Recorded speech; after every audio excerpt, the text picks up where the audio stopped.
Alright, let's wait for the stream to set up on my phone and let's get it. Alright, live on Twitch. Alright. There we go. Alright. Go there.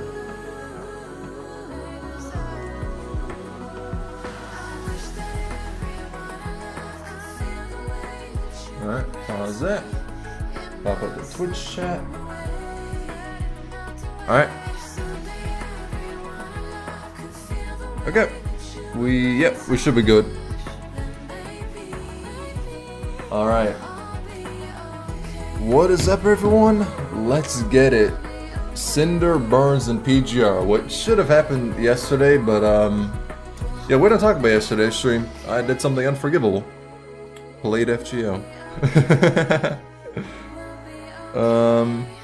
But yeah. Cinder Burns now. Now you may be wondering, why am I playing such a calm and wholesome song? Well, the reasoning is very simple. When it comes to the prior chapter, that shit actually ended on a good note. Which is weird to say for PGR, I won't even cap.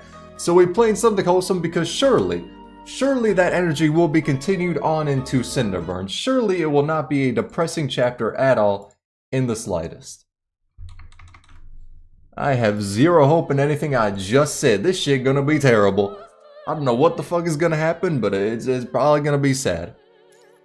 So how's FGO going? I mean, I played a bit of it earlier. I mean, it's kind of fun to play. I'll never fully admit it. That's never happening, but Men where? Don't worry, I got you, homie. I got you, homie. Bam. Man. Singular. That's all they could really afford in this game. Let's move that there. Alright. Oh my god, is actually PGR crazy? Bro, I played FGO once, goddammit. My reputation is stained. Granted, I'm gonna be probably streaming it again on Wednesday after the Arknight Smasher Pass tier list, but we won't talk about that, alright? Alright, let's get it. ER021, Withered Grass. Oh, what's up, Death? When I am silent, I feel replete. As I open my mouth to speak, I am conscious of emptiness. The past life has died. I exult over its death because from this I know that it once existed. You better use the music I sent you? Alright, I'll cook up the music you sent me. I think I'll just make like an actual fucking music playlist for that shit. Instead of just having like one track playing on loop for about 10 minutes. It's a pass. It's a pass. It doesn't mean it can't come back. I mean, okay, true. Entirely true, because Wednesday I'm playing that shit, but still, yeah, that's neither here nor there. And then I don't know, maybe Thursday. PGR again. Yeah, probably. I exult over its decay, because from this I know that it has not been empty. Lujan, Wildgrass. That's probably how you pronounce that. Make it so the playlist has a 0.2 chance to play Goat Scream? Ooh. That would actually be goated. No pun intended, honestly. I remember my own death. I was given by many when I was alive, and I gave the future my all. I loved them, and I was loved by them too. I will be reborn as something else and come back to them, like wild grass. I should be happy, yet happy is the last thing I'm feeling at this moment. Hey, what's up, Kana? Why is it that I feel like I'm missing a big part of my memory? Wait, why am I dead now? So is this after, or is this, okay, well, what point is this? Is this when he did like the suicide bomb? They seem to have thrown me off Aslam. Oh yeah. When I made the wrong choice. Wait, throw me off Aslam? Oh no, so that was back when he was still on it, not back when he jumped off it to blow up. I don't remember anything else though. All I know is that it's getting dark now. It's so cold. It hurts. It hurts. Who am I? Countless names pop up and flash by in his head, motherfucking suitor wannabe, except he's unable to make any of them count, being torn apart and feeling nauseous from a tormenting phantom pain. Is this a dream, or am I still seeing things now because I'm dying? Pain and death fill his consciousness. Nothing else can be found. I need to wake up from this pain. Confused, the humanoid tries to feel for its limbs. After God only knows how long, his fingertips finally gain sense amidst the shivers as he slowly opens his eyes from the pain that has tormented him. So, you know, remember like 5 minutes ago when I said like hopefully this shit could be happy and good? Yeah, those hopes were about as dead as this chapter is making them out to be. That shit immediately went awry. Recalibrating visual module.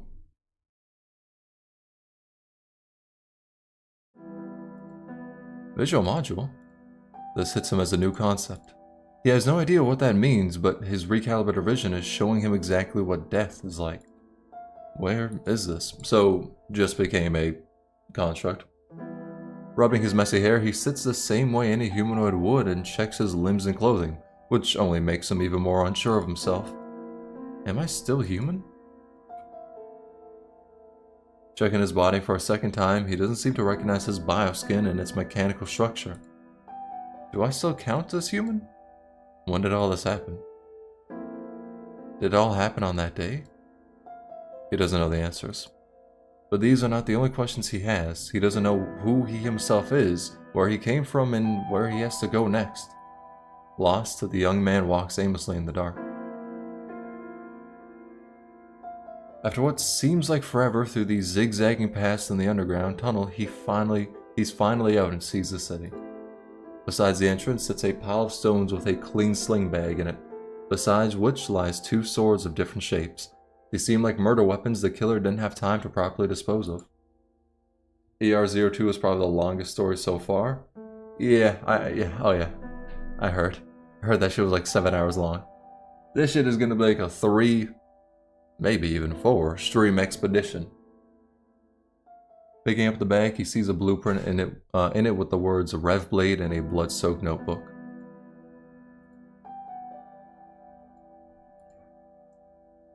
Putting the items away, he gives the seemingly empty sling bag a few shakes and sees a pair of glasses falling out of a side pocket. The pair of glasses seem familiar to him. Not knowing exactly why, he picks it up and walks up to a puddle of water beside it. He can see himself looking back at himself from the water. Then he puts a pair of glasses on his face, as if he knew exactly that's what he was supposed to do with them. God damn, that motherfucker looking nice. I feel as though that could be armor. I was gonna talk shit and be like, I feel as though the second he looked at that, he should have known, but yeah, I suppose it could be armor. Not necessarily his bionicle flesh. I haven't finished the story yet, so thanks for streaming it. No problem, no problem. It isn't until this moment that he finally senses something familiar in himself. Actually, everything in the sling bag seems more familiar to him than his body. Who left the bag here? Where should he go? He paces around as his brain kicks into gear. He kicks into gear because he's a robot now. I see what you did. At sunset, he hears rhythm footsteps coming from the distance. Hey, there's someone over there. Who are you? Don't worry, we're Babylonia's task force, and we're on a rescue mission. You can go to the conservation area with us if you have nowhere to go back to. But look, this guy's a construct. A construct? What's your team? I was wondering about the same thing actually. Say, why don't you tell me what a construct is first? Huh? Bro, you got the whole squad questioning you right there. The 3 of them just pulled up like, bitch, what? The man and the team learned about each other through a brief exchange. What are your thoughts about the 4th anniversary? For this game? That shit was nice. The skins, godlike. The future constructs, your boys intrigued. Especially Luna's, but also Wanchi's, because Wanchi is cool as fuck, but I just don't use his A form because A, ice teams are a meme, except for in the future, I suppose, and B, yeah, it's an A rank, you know how it is. But no, yeah, I'm really intrigued to see that shit. Granted, we're gonna have to wait a year, which is unfortunate, but honestly, I mean, it's cooking, it's cooking. It's probably caused by a deviation of mind. We've seen quite a few constructs like you these days. But the database doesn't have anything on this guy. This thing he's carrying seems like a telecommunication device. Here, I'll have a look at it. The contract soldier checks the device the young man is carrying. Isn't no one like an ascendant or a transcendent? I mean, maybe not yet, because I heard he was, but maybe it's in the future, because they would definitely notice that shit first and foremost, right? It's broken and it didn't come from Babylonia. Should we get rid of it? PGR, make a collab with sunflower seeds? Like the food? Probably not the food. Probably ain't talking about the sunflower seed food. Fuck. I'd love to see a fucking collab with Arknights. I feel as though I say that for every gacha game. And for good reason. But I'd fucking love to see a collab with Arknights. I doubt they'll do it. But like, I'ma still hope for that shit. Like, I hope this is gonna be depressing. I know it's gonna be depressing, but I'll still hope. We should give it back to him. What if it turns out to be a piece of hint? Could the guy be an unregistered construct from ACA or RU? Possibly. I'm sure there's a bunch of Ascendants we don't know out there that are unregistered. At the mention of the word Ascendant, the other two constructs take a few steps back with their weapons raised. Wait, you only went over what a construct is. What is an Ascendant?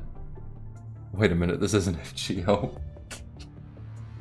I will not be known as an FGO streamer or player. I'm not having this slander happen. But Wednesday we're playing it. But we don't talk about that. Hesitating for a moment, the three film in on... when I saw film, I was like, damn, they already just shot him. I like, film throw it full of fucking lead, Jesus.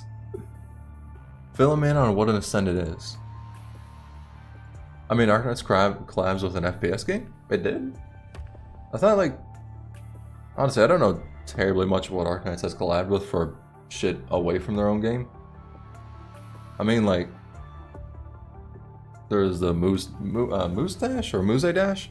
Unless you're talking about them getting units from Rainbow Six. I'm talking about more Arknights characters in this game. In the other words, they're the bad guys. Exactly. They're responsible for the red tide and the defecting constructs. I see. He nods earnestly. Boy, he really knows nothing. Should we try looking onto something else? Like his punishing virus concentration? I already did, he's on the low end, but that only shows he's not a transcendent. I've read that Ascendants can control the punishing virus. We should speak to the elite squad about it. I heard they'll pass by this area. Yes, and passing by is all they're going to do. They won't come to the base because the purifying force is busy, and the Grey Room Command had just recovered, and... The construct that the other two constructs refer to as their captain stops mid-sentence. Looking hard at the young man, he decides to give him the benefit of the doubt. Come back to our base with us. We'll run checkups on you after that. Wait. We'll deal with any abnormalities later, when we come across any. But I just don't want to let doubt get in our way of saving people. I mean, fair enough, because I suppose if he wasn't Ascendant, they could feel the punishing virus, maybe? It still seems kind of dumb.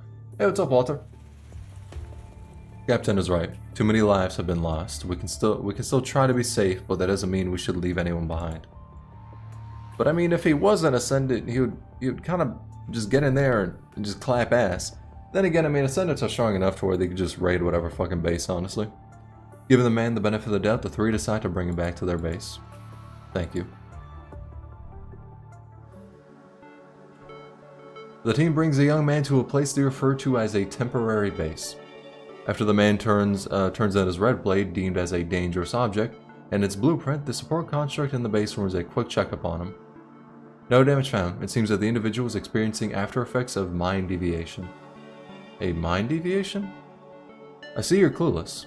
The support construct quickly goes over the mind and all the possible complications it might cause. Memory loss is one of the things that happens when mind deviates. You're lucky though.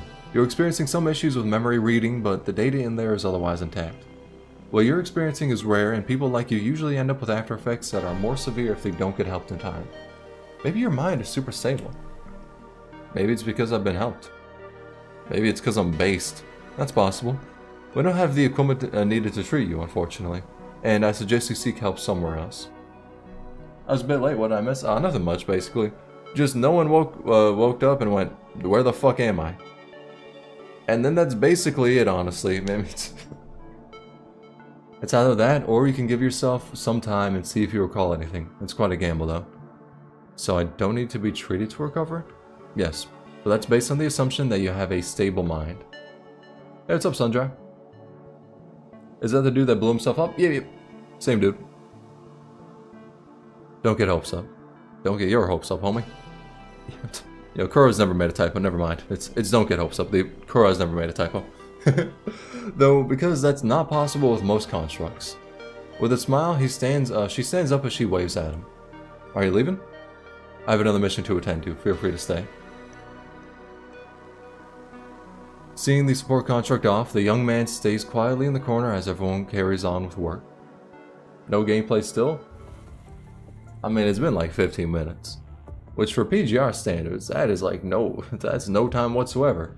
But I heard this one's like mostly visual novel. 3 hours later, when the world is fully clad with moonlight, the man hears noises coming from outside the door. It seems to be a group of unexpected visitors. What are you all doing here? We came to rest ourselves up. Commandant and a few constructs need to be treated. The young man looks at where the construct is pointing and sees a human behind the crowd speaking quietly to a nearby construct. Commandant is here alone? What happened to the rest of Grey Raven? The captain came, but the other two stayed up there. Risen got into 1999 and just skipped everything. Funny guards killed Purr. Yeah, fair enough. I'm reading through the story of it. Just got to chapter 3. When I finish up chapter 4, I suppose I'll start writing up the review then, because I think there's only 4 chapters in the game as of right now.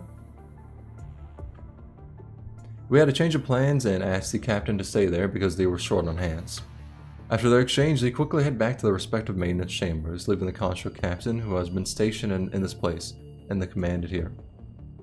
The two sit by the table. The captain asks some questions while opening a white first aid kit. Is that a first aid kit? Actually, wait, real quick, I'm gonna go turn my fan on.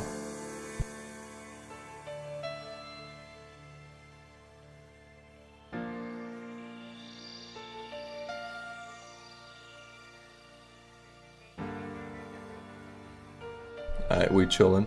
Also, they're playing the fucking intro theme.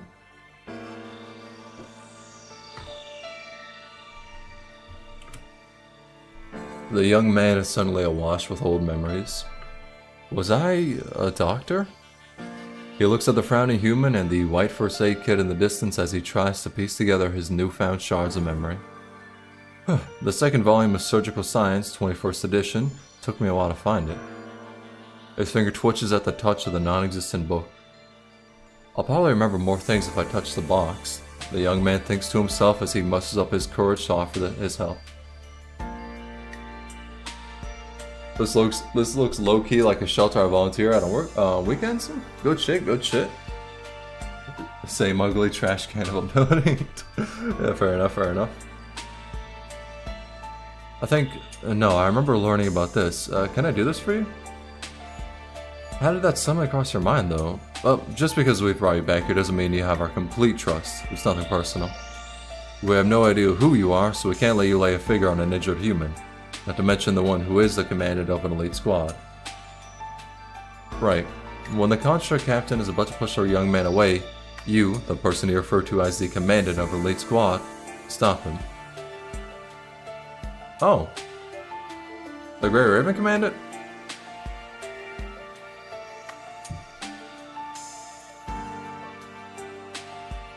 You can't assume someone is guilty until you have evidence saying so. Weighing his options, the construct captain stands up as he looks at the commandant.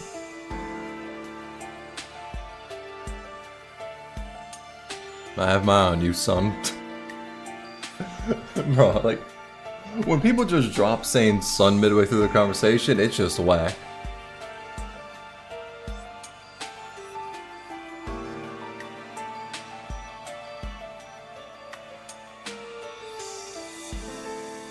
Hi, Grey Raven Commandant. What's her name? I don't remember. If it's okay with you, feel free to call me Young Man A, or whatever comes to your mind. I remember seeing you somewhere before. Really? But you seem a little different from what I remember. What does the person you remember seeing look like? Was he someone that everyone else had to try to be careful around? I don't know him well. I've never seen him in person. I've only seen him in videos, and I didn't see his face clearly. I know he's met my team, but I was injured back then. You sigh, your tone growing serious. He might be a goner now. He most definitely is. Well, alive now is a construct, but most definitely was in the past. It's funny that we don't know that we know each other. True, true. What else do you remember? Well, when I saw the first aid kit, it reminded me of a book on surgery that I read before and of when I lent a base doctor a hand. It's a sign that the data in your mind is pretty much intact. If seeing things you're familiar with calls pieces of memories to your mind...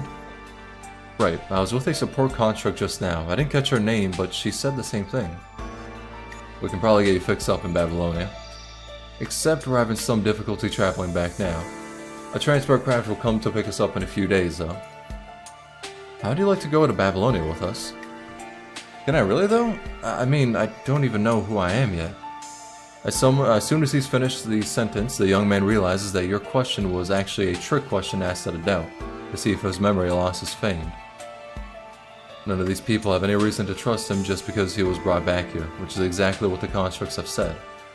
And even the young man himself finds their doubt fair, because he doesn't even trust himself. They can make him a new addition to the good side, but what if he turns out to be a bad guy? The young man finds this idea terrifying. I don't know. Let me think about that. Alright. I look forward to going to Babylonia with you, though. Well, I see. He nods with a smile. I mean, I trust him. That's because I know he's a playable unit, and most of them are...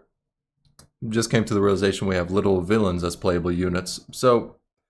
Maybe the trust ain't the most founded as of now.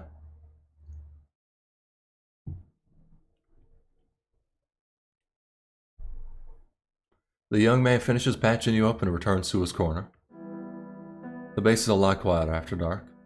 Most people are asleep now, except for a much too energetic girl and an old man having a heated exchange in a corner. Bro, how is an old-ass man having a fucking argument with a toddler? Then again, I realize a lot of toddlers are assholes, so never mind, it makes sense. They leave messages on the paper for everyone to see. You can't just write down whatever you want on it. But they don't need it anymore, and I'm not writing down random things. I don't care what you're writing, but the piece of paper is theirs and you can't just take it.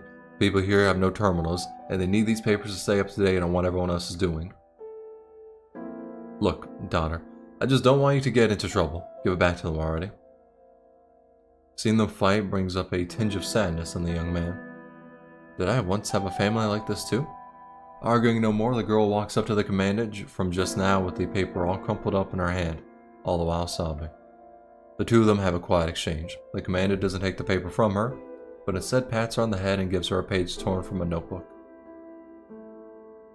Seeing the girl happy makes the young man happy too. When the young man turns his gaze at the commandant, he sees a pair of eyes looking back this way. Oh hey, it's a chapter where they're about to restrain the full power of Kuro's writers? Shit, hopefully. Survival of some PTSD background. Oh, that's immediately what came up the second I saw this background. Their eyes lock for a few moments in silence. Then, looking away, the commandant says something quietly to the construct captain. Are they talking about a mission, or are they still being suspicious about me? The young man hides a smile away embarrassingly. Can I really just stay here? The distance between him and the rest of the base feels like a cage, one from which he can neither escape nor into which people can go. That confines him to the corner. Are they going to be cooking with the writing? Oh, straight up. I heard it's like this and Survival Lucem are like the two top ones for like whichever is the best writing. How would I know where I'm supposed to go? If I remember things? Deep in thought, the young man hears footsteps coming from the distance. It's the commandant. The commandant lowers down and, with a smile, hands over a pen and a notebook page. Why are you giving me these? You knew these now because I saw that big smile on your face. Big smile, huh? Lost for words, the young man wishes he had something now that could show himself his facial expressions. Was that very obvious? It was. Anyhow, your mind will probably deviate again as you go, which means you'll probably experience memory loss again and again. So I thought I'd give you this pen and paper to jot down anything you remember right away. I'm more than happy to help. Thank you so much. Caught off guard by the commander's kind gesture, the young man quickly stands up to receive the pen and paper with both hands. And I want to thank you for patching me up. I hope you regain your memory in no time. The young man was going to ask more questions when he realizes that the commandant was left with someone else as they spoke, leaving him all alone. These heroes run into worn-out soldiers, vagabonds, and refugees every single day on the battlefield. To them, the young man is but one of the many encounters they've had. With all that's on their plates, they simply can't afford the luxury of time to learn about him on a deeper level. To the young man, however, any chance missed puts him one step closer to an abyss from which there is no escape. Well, that seems kind of metal. Anyway.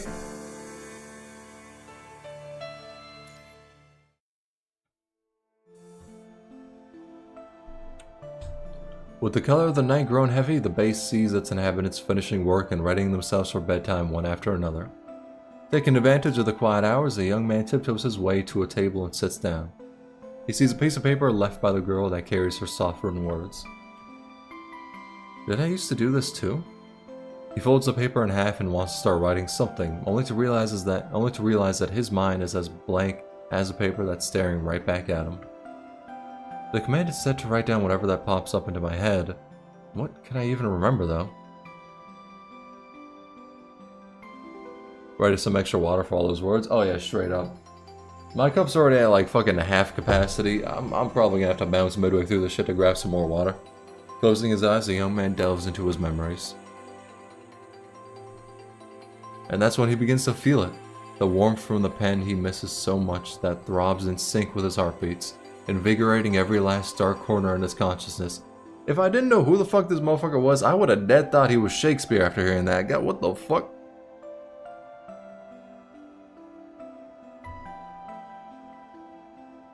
If I try hard enough, maybe I could just recall a few things. Holding the pen in his hand, the young man repeats this line again and again, as though trying to prime himself. I can do this. Still repeating the line, he follows his instinct and puts down a few random lines on the paper. Eventually, the lines, seemingly a great mess, turn into a circle. Then, coupled with the other drawings of irregular shapes, the circle transforms into a teenage young man sitting on a low chair. After which a simple bonfire appears before the young man, followed by an expansion grassland that grows from beneath his feet. The young man seems used to drawing all these, as though he's drawn them countless times before. Wait, so I knew how to draw? But where did all my drawings go? Did someone keep a collection of them for me? Or did they all just pile up into a mountain of used sketchbooks? Or... Now remember what happened to them now. Mom, those are my drawings. Ever since the young man was still a kid, only one thing had ever happened to his works of art. Right. Burned for firewood? They would be torn into pieces and would be used to keep fires burning or just discarded. I mean, I feel as though using it for fire burning, that's just optimal. Discarded though, a bit fucked up. You have 3 seconds to give me the rest of your drawings before I break your pencils too. Okay, I was a little on your side prior, but you're looking to be a bit of an asshole. No, you can't do that. 1. I already have all the vocabulary words memorized from yesterday, and I finished all the chores. 2. I had the hole in my t-shirt fixed too, why are you doing this? 3. Please Mom, it's just something I do for a bit before I go to bed. And with it, the begging turns into sounds of snapped pencils, slaps, and screams, to which a neighbor lashes with ear-splitting shouts. For God's sake, goddamn witch, can't you just save all that for tomorrow? Fuck, let's go and stand straight. Or no, that's his name, not fuck. I'm just taking any excuse to swear at this point. That's what ugly looking mask? Oh yeah, straight up. That shit is whack. The woman says his name, yet he just can't hear it past the blur. Ah, glasses. I told you so many times already, drawing isn't going to help put food on your table. Well, I'm not entirely sure about that. And that it's only going to ruin your eyes. Well, that's about the stupidest thing I've ever fucking heard. And look at what it's done to your eyes already. It cost me 1 year's worth of my savings to buy you this pair of glasses. Do you know what that means exactly? I'm sorry, Mom, but I don't need your apologies or buts. I just wanted you to know that you've been strangling your own future. With all the schools gone, you're responsible for your own learning now. You need to arm yourself with a skill that can get you into a reservation area or the medical area, where you'll be safe. And even if you just want to live on the lower level of Aslan for the rest of your life, oh yeah, they're in the slums of it, but you'll still need to work to keep yourself alive. Clean up the mess here. Aunt Rachel and I will be here tomorrow, and you do well to get out there with her to get a real taste of the world.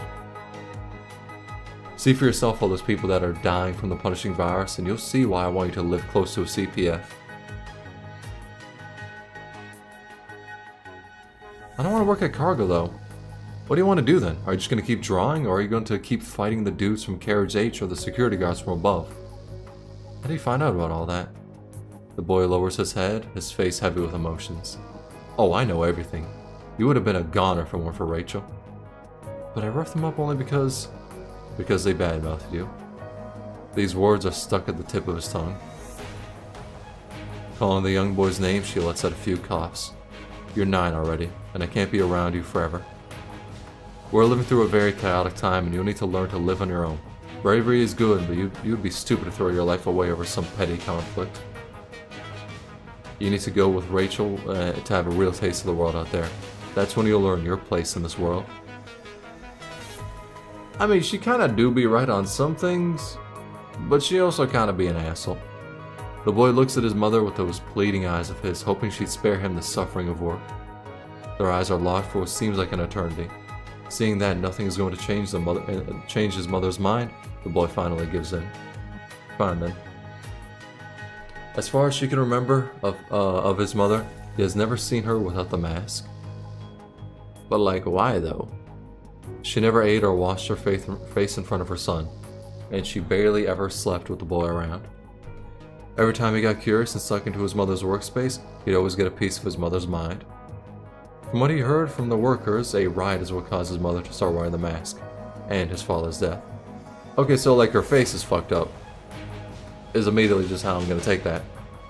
The White Plane riot is the very reason their family is now stuck on the lower level of Aslan. His mother had to pull strings to get herself a job, the one that's barely keeping them both alive now. He has no idea what his mother does for work exactly, only that everyone dislikes her work as much as her mask. Wait, is this all I'm getting? You do know I'm friends with them boys up there, right? What, you don't give a damn? You lost forever with that stupid mask of yours then. Damn. Look, damn witch. Ooh, everyone hates this motherfucker. I told you about this application. How's that possible? I did have a few drinks on the 14th, but I swear I totes remember this.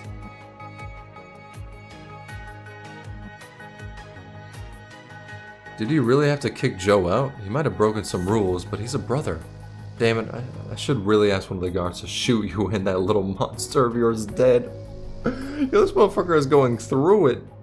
Hey, speaking of the devil, Mommy was away for a night shift last night and I saw her coming out with so many guys this morning. Do you even know which of them is Daddy? Yo, they're roasting the fuck out of Jesus Christ. Like, I understand she probably did some whack shit, but like, what the fuck did he do?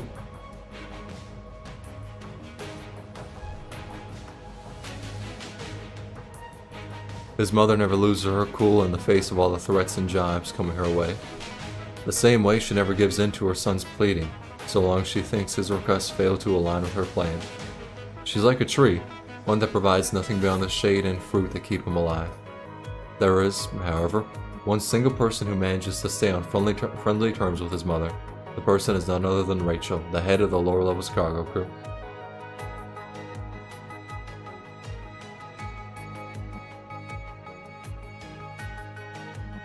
Rachel is friends with everyone, and there is not a single person living on the lower level that doesn't respect her. So, Jill sent you down here because of what happened yesterday, I gather. I see you don't like that I told your mom about what happened. No, not exactly. Or did none of that make any sense to her and she just decided to go hard on you? Do you really have any idea how crazy the whole situation was yesterday? You can fight the kids from Carriage H all you want because I know they got nothing on you when it comes to running. But you just can't afford to mess with those guards from up there. They've got guns, and we all know that those guns aren't meant for anything but to keep us safe. So long as Aslam is theirs, they own all of us here and can kill you whenever they want to, at the cost of some cheap compensation to your mom. That's fine. I'm sure you've learned your lesson, and I didn't come to blame you. See, I was just worried. And I've given those kids from Carriage H a piece of my mind for you. Really? Why would I lie? I know very well what they've been saying behind your back, and I really should have dealt with it sooner. It's not your fault. He nods earnestly. But hey, I understand those kids have been messing with you. Okay, when we say those kids, like, what do we mean in particular? Because the only time I saw somebody talk shit on this motherfucker was like a grown-ass man wearing armor and guns.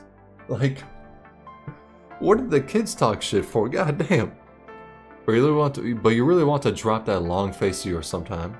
Hill told me she said hi to you the other night, and apparently you just walked away all pissed without greeting her. The poor woman was shocked. There aren't many in Carriage N on friendly terms with your mom and you, and Hill is definitely one of the handful. Say that for when you see her next time. You refuse to say that to her yourself? She was just standing around watching when the kids from Carriage H picked on me.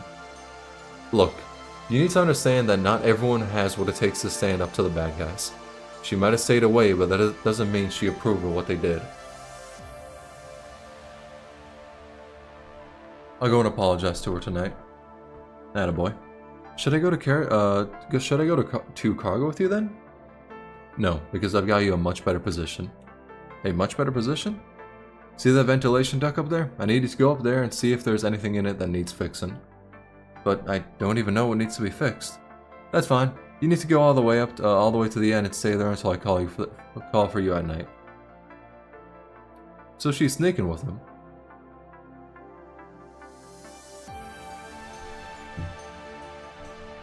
I mean, that's what it seems like. Seems like she's having him like hide up there and then, you know, just gonna call his ass out, be like, alright, come now. When like night falls or whatever. Ventilation duct among us? Of course. What? You think I'd put a 9-year-old in cargo? Rachel winks at the boy. Gotcha, thanks. I'd say that for later if I were you. Not fully understanding Rachel's intention, the boy climbs down the ventilation duct she pointed at. He did something called venting. When he finally reaches the end, he sees that there isn't some secluded tunnel waiting for him. Rather, it's a place he's never even dared dream of. The book storage? Or never mind. The boy is now at storage 08 in Carriage P cargo, where they store piles of paper books waiting to be sold and a terminal storing ebooks and data. There are novels and books on poems, history, and myths, but other than these, there are also picture books and mangas, which any 9-year-old would find much easier to read. Like a fish who's finally found water, he dives right into a book he seems to be able to read and begins reading away. The boy was ready to grind through the day, but it ended up being so much fun that he forgot to eat the food he brought. Time creeps by with every turned page, and before the boy knows it, his time is up. Hearing knocks coming from the ventilation duct, the boy reluctantly puts down the book in his hands and goes back to the way he came through the ventilation duct. That's pretty nice. So, how do you like hanging out alone in there? It wasn't bad, but the boy thinks this is all too good to be true. If Mom finds out about it, will she tear down the whole storage? Probably, yeah. And one of those people that hate my mom find out I was in there. Oh, you dead if that shit happens. Are there going to be consequences? Most definitely. You're going to be fine, as long as you don't find it scary.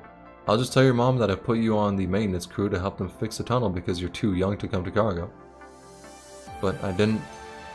Alrighty, no one. Keep it down and be careful with the books, and remember to keep an eye out for people when you go in and out. Let me handle talking to your mom. Right, thank you. No worries. The world might be a mess now, but knowledge will still pay off in the long run. Make sure you read and learn a whole bunch of things in there. And try to be nice with your mom, you see. With your mom. You see, she's just trying to help because... Hesitating for a few moments, Rachel decides to drop what she was about to say. Because he's the only family she has left? The boy never dares to ask what Rachel was going to say. After Rachel's talk with the young boy's mother, he now has 4 hours worth of work to do for the maintenance crew outside of chores and studying. At home, he pays close attention to his mother's tone, and he works and studies harder than ever to keep his mother in the dark. Once he's back at the storage with all the books, he becomes a fish swimming freely across a sea of books, all the while absorbing all the nutrients it provides. This place shelters him from everything, be it his mother or the venom that spews out of people's mouths when they mouth off his mother. Many books like these, too impractical for kids is good. Or many fun. Okay, that makes more sense. Yeah. I feel like post-surviving Lucem, the stories become focused on hope despite disaster and tragedy, trope you see in stories. I mean, makes sense. Fucking Survival Lucem was legit a pit of despair, bro. Except for like the end, but even then, that shit was a bit rocky. But to someone like him, someone born on and continued to a train, or confined to a train, these books are his only chance to learn about the world out there. He might not own these books, but he's confident that he knows what's in these books better than the one who owns them. Be it the Golden Age, the ever-expanding universe, or the romance and tears, he remembers every single story he's read. A story he remembers particularly well is one where the protagonist vows to fight for justice and an ideal world, and how the world is actually fixed in the end. In the countless stories he's read, people stop hurting one another to survive. Rather, they work as one to rebuild their home. Repenting or not, the bad guys pay for what they've done. Through these stories, he gradually comes to grasp what this place on the train and why it's important to fight oppression back. Ooh, that kid about to get fucked if he's gonna be doing some shit like fighting oppression, then he's just gonna get thrown off the train while it's still moving in the next scene, doc.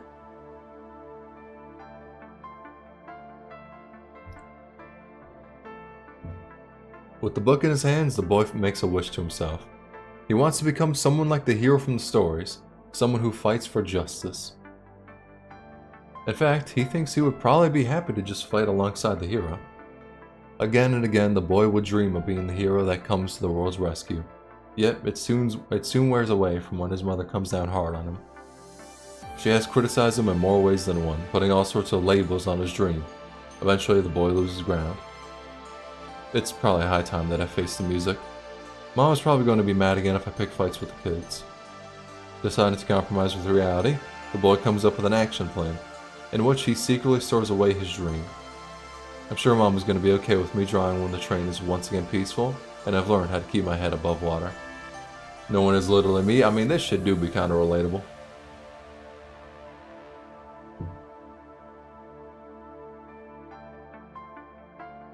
And life goes on, as the boy holds on to his flimsy little dream and goes through all the emotional ups and downs that come with it. Life hasn't been exactly easy growing up, well, with all the pressures and his futile resistance against them, yet there he is, ready to turn 11. Alrighty. That's one mature-ass fucking 10-year-old, I'm gonna just say that much. It's a day like any other, or at least it was supposed to be. The boy has been reading in the storage late into the night, yet he's still yet to hear the familiar knocks coming down the ventilation duct.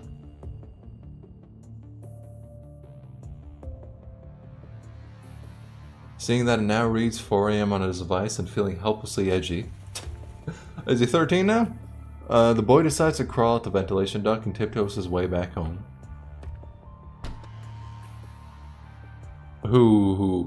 With the door ajar, he sees that the lights in his mother's workplace are still on. This motherfucker gonna die. Badly wounded, Rachel sits before his mom with a frown on her face. Wait, what?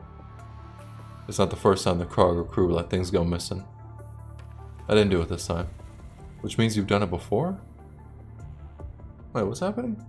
Some of the guys from before tried to rob our things, and I was the one that stopped them. I'm sure you know who I'm talking about. I feel like everyone's gonna die. Oh, 110%.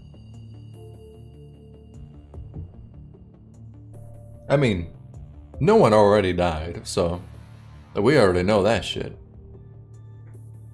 From there, I wonder. I do, of course, except they all say that you're the one that did the robbing this time. Do you trust me? Makes sense if you don't, though. I mean, you probably would have been much better off without me anyway. Curious about what that means, the boy was about to open his mouth to ask, yet stops in his tracks. The timing isn't quite right just yet. Do you regret all of this? No, because the riot just had to happen. Well, look, I'm very sorry. No, don't be. You didn't kill him. The perp took advantage of the riot. She stops for a few moments before she continues. Ashlar used us all. Used, you said. The same way I've been using him and those good-for-nothing royals, I bet. But I'm not ready to turn the tables with him just yet. There are things that I just can't do without him. But Jewel, I'll never become one of them, and you know I never will. The boy doesn't exactly understand what Rachel is saying to his mother, but he knows that they've been working together with someone they both hate, and that there are people in the cargo crew who take what's not theirs. This isn't the first time their conversation turned tense, but every time he tries to ask about it, they brush him off. You're 11 and an adult now. In a what now? 11? In what reality? The boy's mom said to the boy a while back. But when he asks her a question she doesn't want to answer, she just go back in her words and say, "You're still too young to worry about that." What happened to Assad? She drops the topic and starts asking about Rachel's friend. Assad, the boy remembers the name. He's close to Rachel and they always work and drink together. Jesus Christ, motherfucker's built like Guile. What? You motherfucker even got the hair of Guile. They're so close that people won't stop teasing them. When's the baby due? Assad always laughs it off when he hears things like this. You kidding me, right? I'd find someone much more elegant if I were to date. Okay, I kind of like this motherfucker so far. He's hurting and is resting. The two of them sit silently in the swaying train for a while. Thank you for today. I will definitely be more careful going forward. Rachel stands up and pulls open the curtains and sees a boy behind it. Good evening. Do not tell anyone what you heard just now. Okay. About to get his ass beat. I won't. Mom's like whooping out the belt, like just snapping in front of him. Julie, be nice to the kid. Come on, Noah. Time for bed. You're gonna have a good rest. You're gonna rest like you just been knocked out because you're gonna get knocked out for what you just did. Mom? Did Aunt Rachel do something bad to you before? He ventures a question. You should not have asked that. You should have been fronting like you were just there. You should have been like, oh yeah, who the fuck is Assad? Who's that? The riot she was talking about, is that why Dad was oh, you gonna get your ass beat? Look, this isn't something. I'm not a kid anymore. He talks back with a lowered voice. I can work on my own in the maintenance crew. It's a lie, but the urge to know the truth drives a boy to use it as a chip for bargaining. His attempt, however, fails to fool his mother. Work? You think I don't know what you've been doing? Ooh. I only took her up on her proposal because she said it's too dangerous for a 9-year-old to work in the cargo crew, and that books can help you with learning, and that you won't come in contact with the guards if you stay there. Oh, so wait. Wait, yeah, didn't he say he was like 9 or something? Too dangerous for a 9-year-old. Yeah, wait, okay. But that's his 9-year-old, but earlier they said he was 11, right? I'm confused. You should sleep now. But you should sleep now. Those words are supposed to be the words of comfort, except they come out sounding like order and trigger an explosion of all the feelings that have been bottled up inside the boy over the years. Mom, yes? People say that if Dad were still alive, he would never never leave us here. He would never let others call you a witch or a bitch, evidently. Have you heard these? Why does it matter? I'm too busy to feel bothered. But don't you feel sad when you hear them? How does feeling sad help us? Is it going to change anything? Just because it isn't going to change anything doesn't mean you don't feel sad, right? It doesn't matter if I do. These feelings will only suffocate us. Your father is dead. There's nothing I can do for him. I don't even have a chance to feel sad. I think so. He talked about the first time he was led into the library. Ooh, okay. That actually probably is it, yeah. Looking at the boy's determined face, she keeps her cool and explains their situation to him for the first time. A slime has always been in chaos. Everyone does what they can do to survive this hellhole. Some resort to violence, some to trickery, and some can only rely on others. Regardless of which path they pick, when the sky comes tumbling down, everyone has to bear the consequences of their choice. She rubs her fingers on the edge of her mask, her fingers shaking slightly. Rachel wants to change the status quo. At that time, as an aristocrat from the upper level, your father was part of the problem. I begged him to change, but he died just after the riot began. Rachel didn't kill him, the perpetrator just used the chaos she caused. Huh.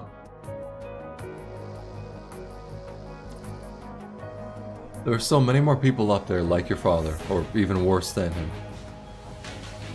He died without ever having the chance to prove that he could change, and people down there just can't be bothered to understand me. But I can understand why they feel this way. To them, I am an accomplice of the aristocrats. Okay, that makes sense, yeah. Well, still dumb reason to hate somebody, but makes sense of the situation, yeah. Do you hate me? Even at the very bottom of Aslan, people wouldn't have treated you like this had you been born into a different family. Can't we leave?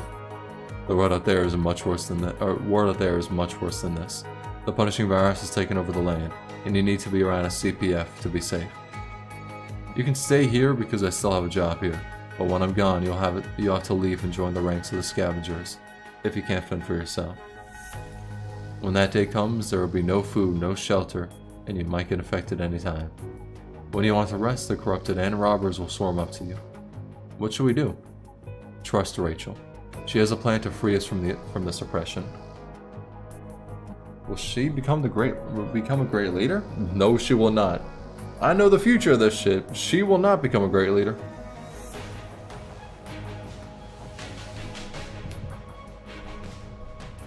Are you helping her, Mom? Yes, I'm trying to help her.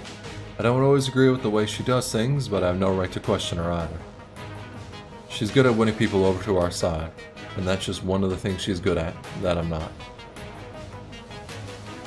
She puts her hand on her mask again, to make sure it sits safely on her face. When I was your age, my dream was to become a merchant that brings people whatever they need. Except, I realized that I had nothing to sell, but my own future. Your future? She nods and hides all the scars of time behind her mask, with really no further details. Why did you sell your future? To buy things that I otherwise can't afford. For some ordinary people to become a hero, there is a steep price to pay, and it might even hurt those around you. Those words turn into sharp knives and stab him in the heart. I've given your situation some thought over the past few days. You're no genius. Damn, okay, okay, she ain't wrong, but yo, you could have sugarcoated it a little. And it's way too difficult for you to learn a skill on your own. You need a teacher. Rachel will put you in her cargo crew once you turn 13. Like it or not, you need to learn to keep yourself alive. Time to sleep now. No, I don't want to sleep. What do you mean you just said you're selling your future? Where are you going? You should sleep now. Without saying another word, she drags a tattered blanket over and puts it over the boy. Wait, you haven't answered my question. You should sleep now. Okay, she's like a broken record, huh? Her lowered voice now sounds menacing. Are you going to stay here tonight? She lets out a non-committal response through her mask, which is then followed by coughs. Did he catch cold? She shakes her head without saying anything. She lies down on her side next to the boy. Then, lifting her hand to touch her boy, she starts singing the same gentle lullaby that she always did many, many years ago. I ain't singing that shit. Y'all, I ain't singing that shit.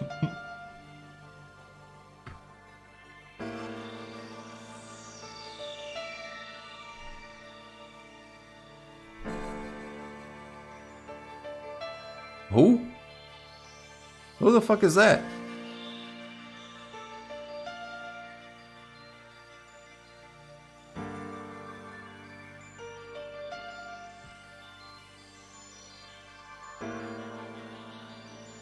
Who the fuck is that too? Looks like a construct based on like the... what do you call it? Inverter device. The young man wakes up from his memory. and sees that he's all alone now. Having been left there by the constructs and the commandant from last night. Femboy, I think? Oh yeah, 110%. We just haven't really seen them in the story before. From the distance, the boy can hear Construct Girl singing away as she fixes a toy with the parts she has. Oh, did I wake you up? Jesus, that motherfucker's eyes are... Yo, that, like, difference in art style is very apparent. You have, like, eyes the size of fucking Neptune, and then you got him over there. Did I fall asleep on this pen?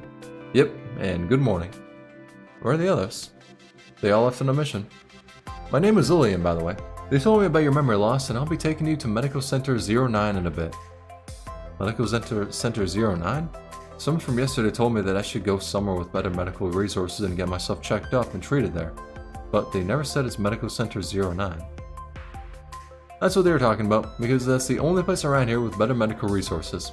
We'll be on our way when the transport vehicle is here. Have you recalled anything? Do you remember your name? I've recalled a lot of things except for my name. Seems like you really hated your name, huh?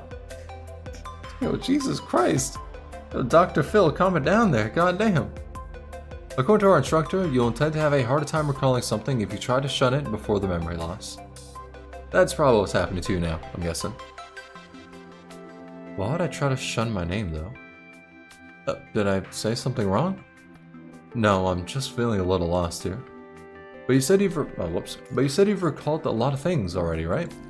But they're all from before I was 12, and they all have too much to do with my family and friends and the picture books and mangas I've read. But why am I remembering everything I've read?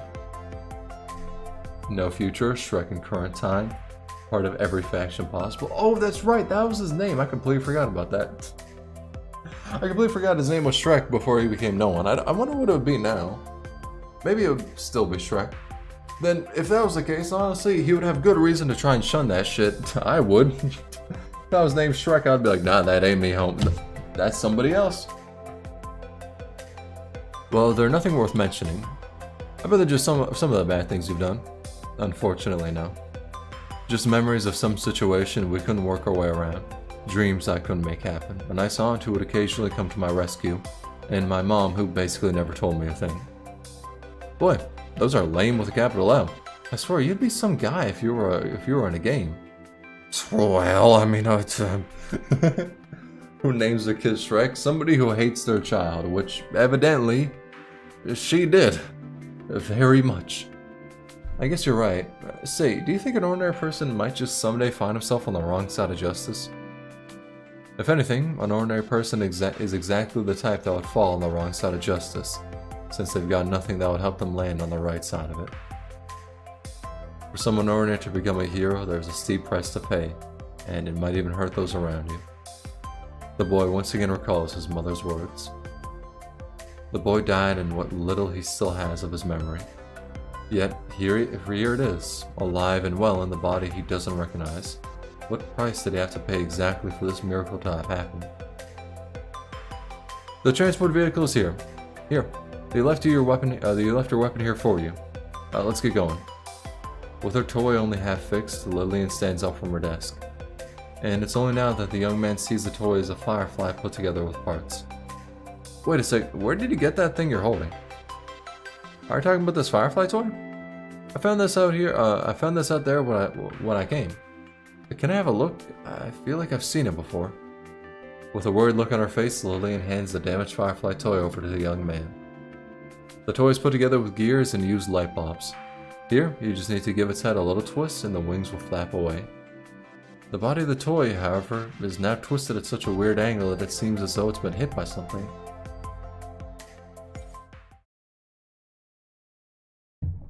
What? This motherfucker came out of nowhere. I was just drinking some... Scars are part of one's memory. Yeah, we just pulled up a villain out of nowhere. And with it, an excruciating pain spreads out from his chest with an inexplicable malice. It's the same kind of pain that hit him when he first woke up. Some things are just meant to be jump scare, bro. That's what I'm saying, goddamn. That shit just came out of nowhere.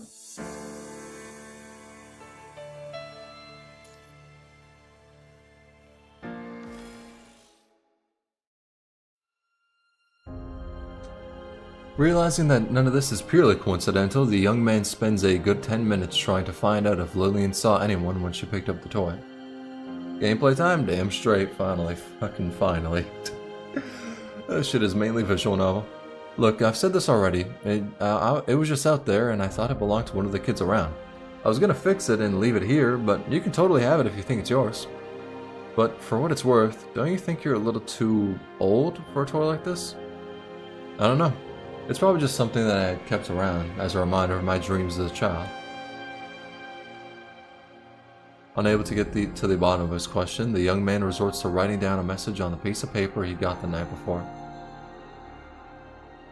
The driver in the transport vehicle out there is honking impatiently by the time he finishes folding up the paper and leaves it with one of the constructs guarding the base. That's a child. Are we gonna beat it up? Bro, she's gonna be the final boss of this event, guaranteed, 110%. At least I'm making headway there. He tells himself, and it's true that he's made headway. But just exactly who is that person he can't remember the face of? And who is that boy that pops up in his mind with the melody? Where are his mother and Rachel now? Could they just be waiting for me somewhere as I wander across the world, a lost soul?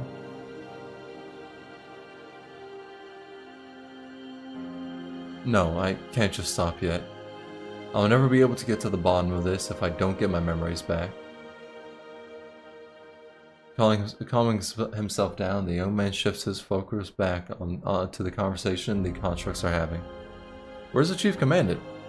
Gray and left in the middle of the night because they got a bit of a situation going on. Yeah, what exactly happened in particular? Not sure, but apparently some of the guys guarding the place defected, and God only knows where they went. All these disasters over the past few months are pretty disconcerting. Let's say, do you think they're hanging out with Ascendants now? I doubt that. Oh yes, Wei. Who wouldn't want to be immune to the virus, right? I mean, not everyone can be, but better giving it a try than waiting around. Yo, you put that motherfucker on a list. He's gonna betray us. No. If I was a captain, I'd start writing his name down and be like, yeah, keep like a little note. Keep an eye on Construct Soldier 1. I do not trust this bitch. Come on, you're talking out of your ass. I'm not. See, people have been talking about this. They think there's no end to all this fighting, so they'd rather keep their options open. For example, by joining the ranks of Ascendants and see if they get lucky. And that's why the higher-ups decided to send the Purifying Force out, right? Kamu and Luna? I mean, true, like, basically. Man, best we drop this topic now and do what we're supposed to do. Their sighs fade into the lasting silence that surrounds the car.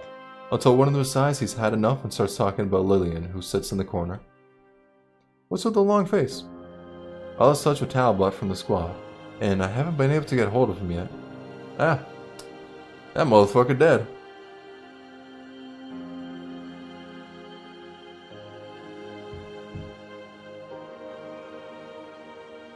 You oughta keep an eye out for the guy. He's kind of lost it after what happened to Anna, and I wouldn't be surprised at all if he decides to defect somewhere down the road.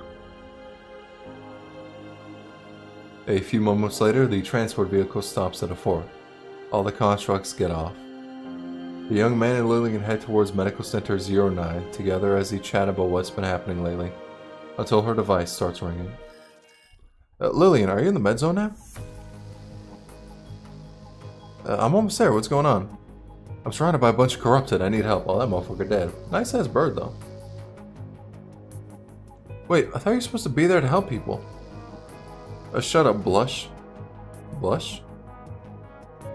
That's evidently the name of his bird. This thing is a cub based on a Weiro, which is why I call it Blush. I don't see the relation. You took cub and fucking a Weiro, and then you came up with Blush. I don't see it. I mean, it's lost its color so much that you can't really tell what it... Wait, why am I telling you all this now? I just sent our coordinates your way. Just come and help us now. Hey, John. The young man almost chokes when the Lillian calls him that, but still manages to keep a straight face. Heard it all. Let's go and help. Right, thank you. Let's go.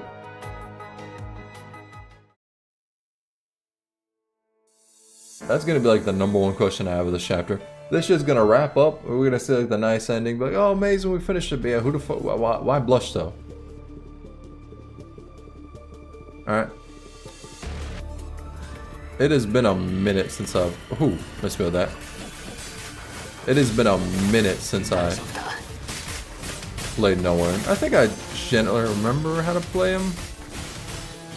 I mean, this one they just want me to use basic attacks first.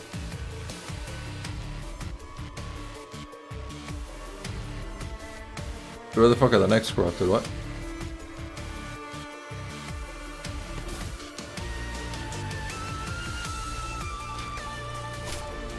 Literally called no one Johan? The last time I expected. That motherfucker just got knocked into the combo right there. Jesus Christ.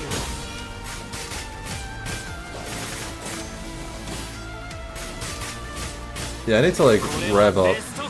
And then, yeah, there we go. Thank you. We have more injured coming. I know, leave it to me. Only one survived. The others are... Lillian, what's wrong? Yeah, I think we'll be fine, don't worry. These motherfuckers are called cannon fodder.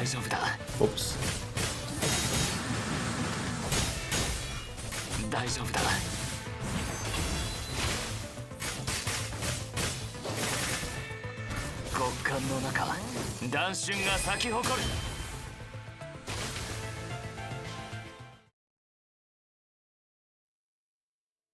It seems like a piece of memory buried deep inside his body. He's no stranger to the structurally unconventional rev blade and the relatively simple stiletto. The clouded shriek, the clanking of metal, and the gunpowder that shoots straight up the nose. This is it. I remember everything now. I fought a whole lot. Honestly, if I did not know this motherfucker's past, I would have thought he was like a bloodbath, like a warrior fucking bathing in blood. This past is really making him out to be much different than he actually is, like straight up. I was part of the cargo crew. Oh yeah, that's right, yeah. And I was the captain of Crew 08. When it comes to ACA, people think about all the different cases or classes of cars on Aslam. The class that occupies the greatest area is in the upper level, to which the noble carriage, the functional car, and the guest car belong. But rather, the lower level, to which the cargo carriage, the commander carriage, and the industrial carriage belong. The commander carriage is a congregation of regular people with skills. They make up the logistics crew, maintenance crew, cargo crew, and the Bumblebee, something unique to ACA. Before the Bumblebee saw an expansion in its number of members, the majority living on the lower level of Assam belonged to the cargo crew. Because of the punishing virus, however, machines are no longer omnipotent, and the streets now abound with corrupted... Gotta open up that. With corrupted robbers and ruins.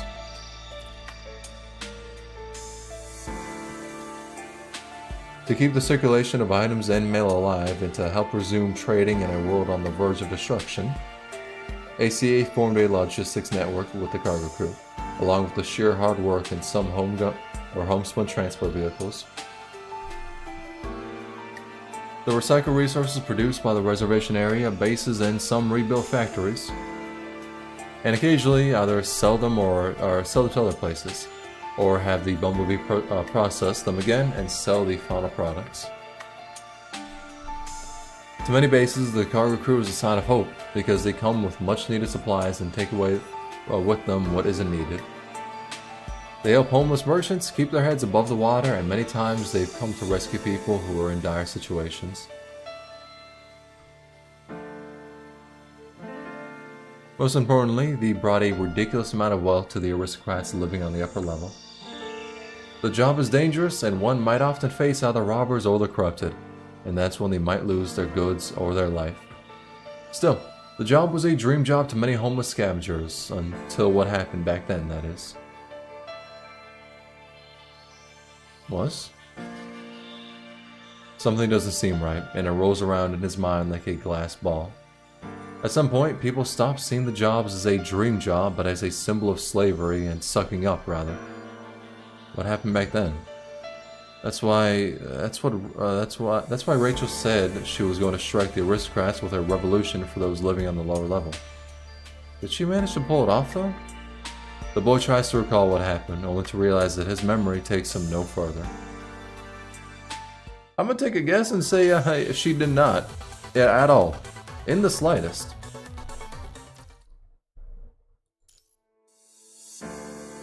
Pandora's box? Alright.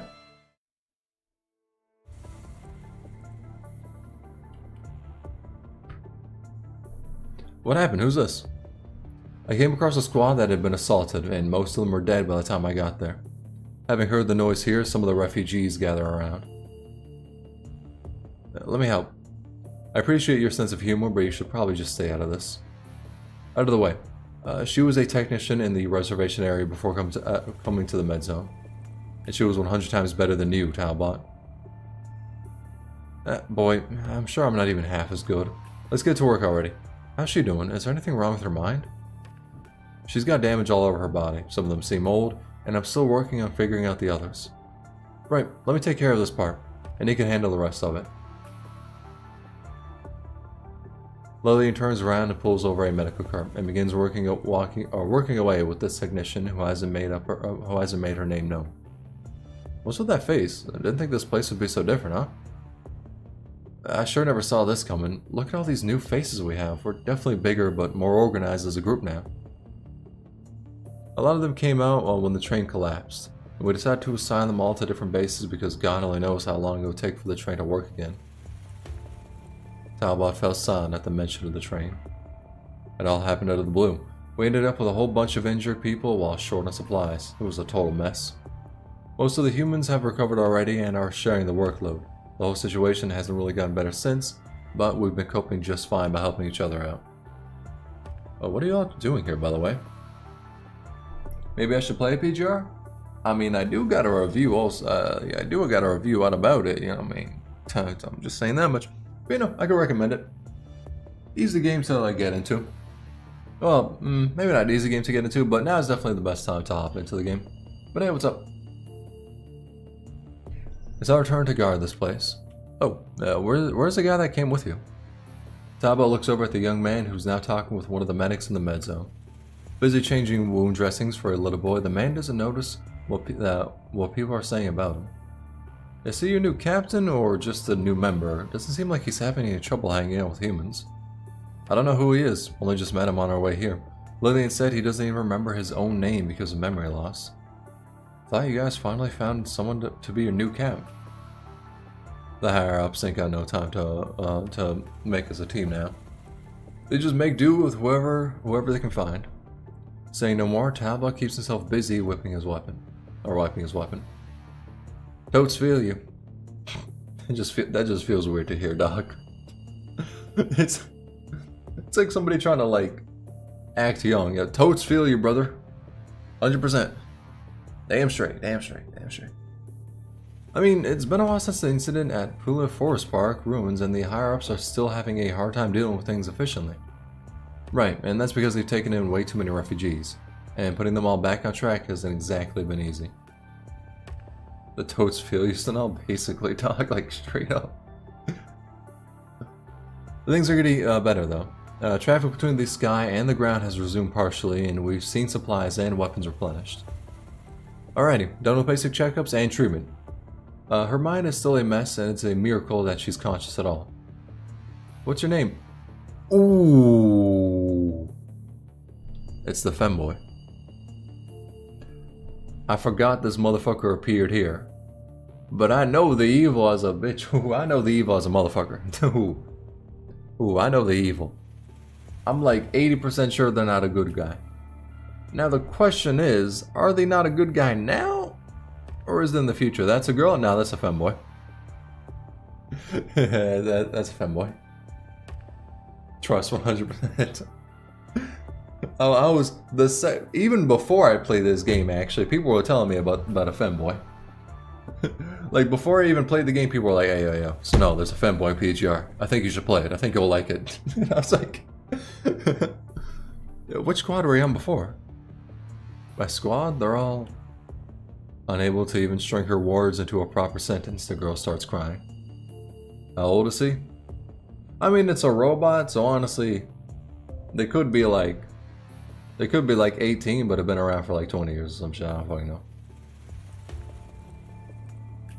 Let's save that question for later. Her mind isn't exactly stable yet, and we don't have a commanded here. Let's leave her to rest for now. Next person in line? Coming. The young man puts down his medical instrument he was holding, then walks up towards the medical table and sits down beside the girl. Man, all these people with unstable mind these days. Dude, just try to imagine that seeing your teammates cut into pieces can do to your mind. Yeah, fair enough. Boy, I'm damn sure we're gonna end up with just a few more defectors if things keep going the way they do. We have no updates on the Omega weapon so far, and I don't see why we need to keep being hopeful about it. He, but in dialogue, she. I think that's because everyone in this scene currently thinks it's like a she, instead of, you know, it being like an omniscient narrator or some shit.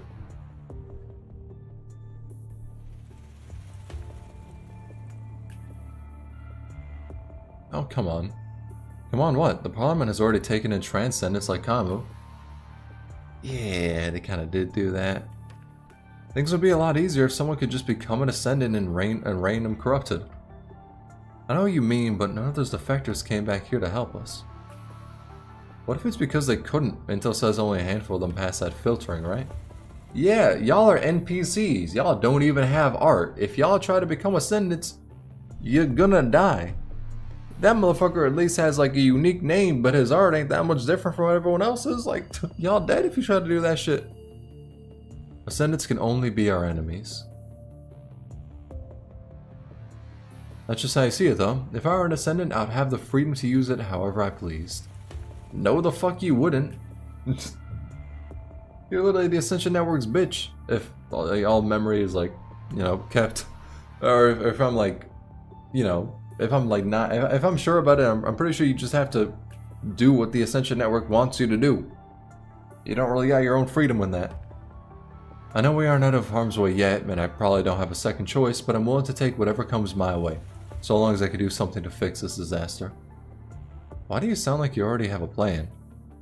This motherfucker immediately, he definitely had a defect. I knew it. Come on, drop that already. Only thing you'd become is a corrupted, if you go. And we'd have no choice but to get rid of you. Oh, we would kill you. You would be free. You'd be an NPC corrupted. What if I don't become a corrupted, though? What if I become God? Did you think about that? That black mask is a pale imitation. He'll never be the Black Silence. Straight up. Motherfucker can never be Ronald. What makes you think you'd be one of the few lucky ones, kid? I have no idea what these Ascendants you're talking about are capable of, but punishing has been around for years already, and we'd have seen a savior by now already if that idea were meant to work. Bro, he talking that shit. You need to take it slowly, son. That's just how things work. You think you know me? Oh, he's definitely... You know, I just said prior, like, whenever people, like, just throw out son midway through, or, like, whatever, it just seems weird. Unless they're, like, actually your father or some shit, but, like, these are two strangers. But him going, like, you think you know me? Nah, this motherfucker definitely deserves to be called son. Talbot's argument, nuh-uh, or what if, basically. And now he's going through, like, that edgelord phase. You think you know me? You don't know me. Talbot throws a punch at the wall. Yo, he actually is acting like a child, what? Drawing people's attention. Then silence ensues. Take it slow, huh? Someone dies with every second that passes, and you're telling me to take it slow? Come on, Talbot, you're making a fucking fool of yourself. What has taking it slow done for us? What have we stopped? The corrupted did drop a number, but now we have hetero creatures on the red tide to deal with. There is no end to getting rid of punishment. People are dying and we can't do a damn thing about it. Talbot, Master, she died. Master died. Had I known the train was going to collapse, I would have done everything I could to stop Anna and the elite squad from escorting the Forsaken. But I didn't. I failed at protecting her. Wait, what train? Talbot, enough of that nonsense. We could have sent you down to the Purifying Force for saying all that you said just now. And the old man didn't mean ill, he's right. Corona in disguise? Bro, he would love working for Corona, dead ass.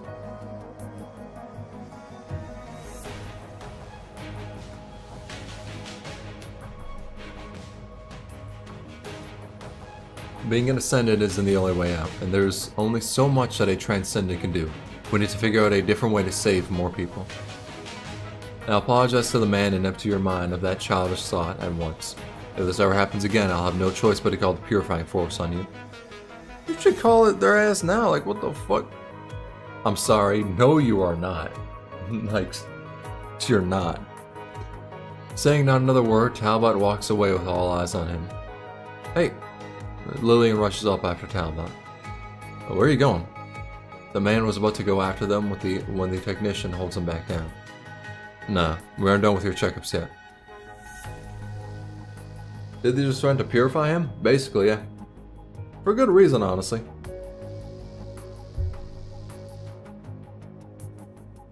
Don't be sad. They've been going on and on about these days and haven't worked out a single plan. It's the same old thing as it was years ago.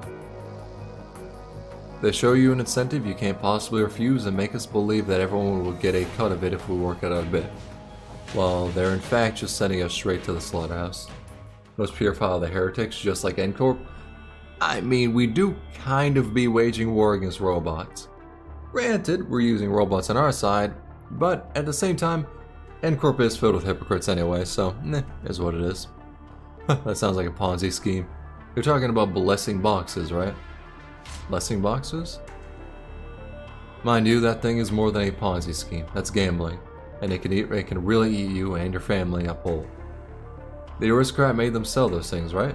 I heard that's Ashlar's idea, but how does it have anything to do with all these ascendants you were talking about? Nothing, but they're the same in principle. They can both eat you up. Gotcha. It's the gotcha? They put it in gameplay? Or they put it in the story?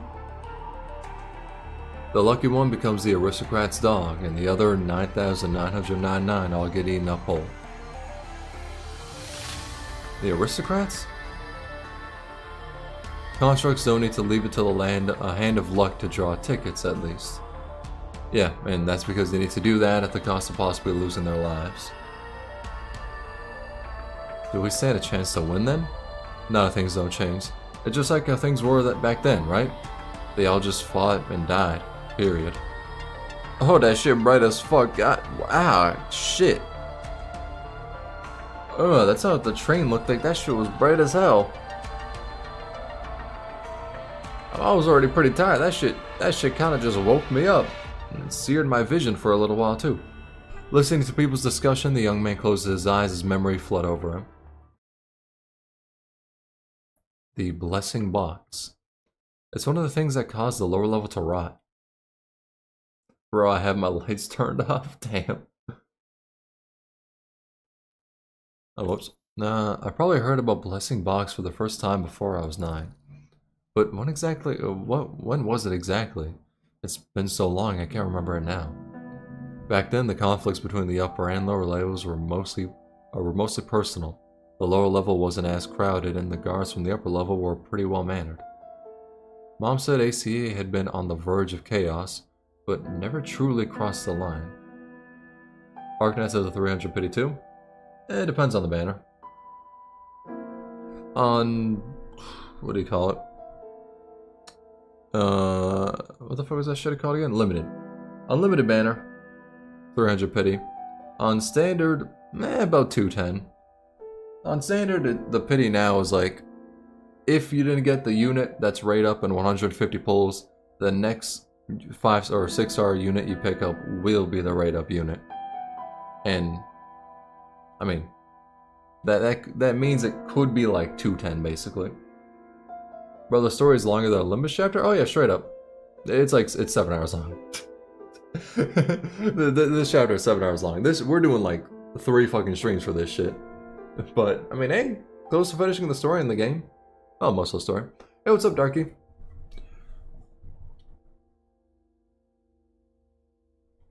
This is your workspace for today. Everything is in there and organized, and you'll all be paid for the amount of work you can do. Thank you all so much. The guard walks into the cargo car with the dozens of selected ones. In there, they see piles of goods and some recycled paper boxes. Alright, blessing boxes again. Gotta love easy jobs like this. Not much getting ready for the war. Yeah, fair enough. Right. Since this job is relatively easy and the pay is calculated based on how much work you do, boss wanted us to get a few kids with too much time on their hands to do these for extra earnings. Of course, and we'd be happy to bring some old hands here too. They don't have another source of income other than those easy tasks from the logistics crew anyway. Got with that. Sounds like a plan, actually. I'll tell boss about that. With a nod, the guard turns around and leaves. And also, Dark, when it comes to fucking FGO, I'm sad to admit, infinitely sad to admit,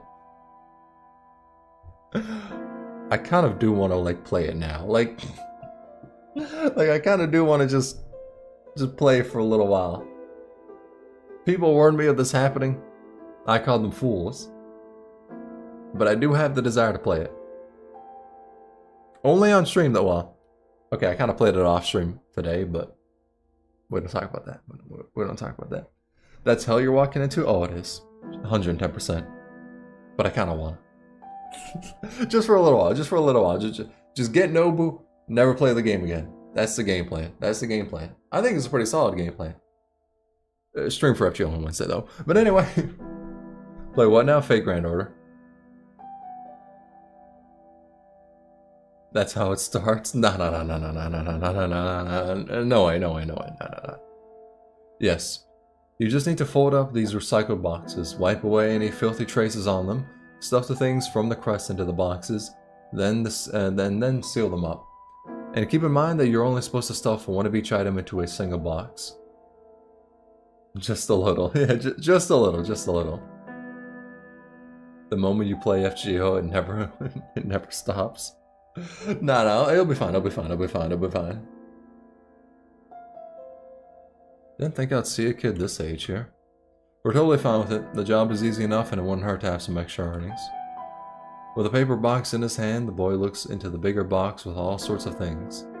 The bigger box holds a lot of simple parts, loose medications, and old everyday products.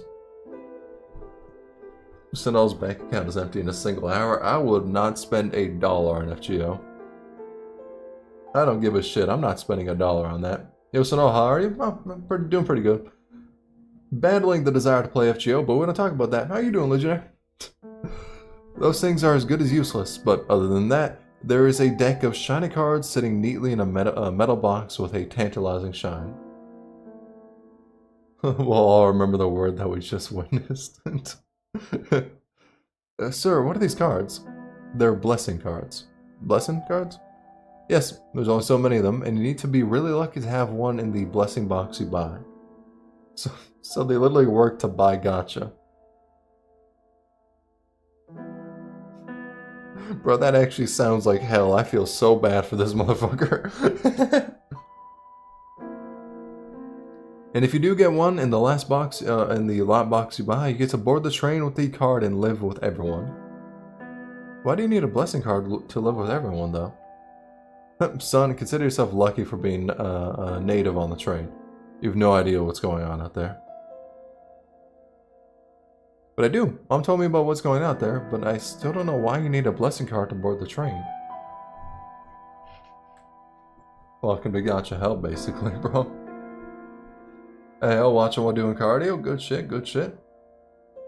Because we only have so many seats on the train and they need tickets to board. Have you heard about these tickets? He nods earnestly.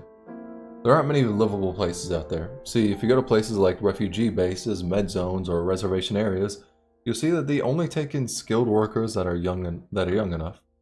But even if they're nice enough to take you in, they won't be able to help you to keep you around for long because with all sorts of things in short supply, no one wants to keep someone around that can't help with anything. Which is why the safer the place you go to, the more they want to make sure you are real skilled. And you get to stay there if you pass the screening. But the problem is that there are a bunch of people who either failed or have no family members who passed the screening. And it's not necessarily the case that they aren't capable of anything. Wherever they went to was probably just a bad fit for them. And it's much too risky for them to travel far away from home or for job hunting. Alright, maybe I should get some shut-eye for now. Alright, good night. And so they want to hop on the train and go somewhere else? Exactly. and the train never stops hiring. You'd have to pass the screening though, of course. Be it the cargo crew, maintenance crew, logistics crew, or the guards or service staff up there, they only want people with the right skills and physical condition. But what happens if someone just can't pass a single screening? Then physical work is fine then, and they're actually short on hands these days. Most physical jobs are one-shot deals though, which is why people don't keep workers around to meet these ad hoc needs. If someone is lucky enough to get one of the tickets we stuff into the boxes, they can hop on board and go to live somewhere safe without having to go through the screening, or form a nomadic squad with others and do their part to help. Vomited this night with a bile and a little acid a few years ago. Lana shock, couldn't sleep again, besides that it's okay. Hope you can feel better soon, man. Hope you could feel better soon. And the upper level stands to gain part of the supplies, while the lower level gets a few extra hands that can go and help people around. The other folks and kids would then be able to come and help with making blessed boxes. Man, I could not speak to them. What the fuck? Let me drink some water.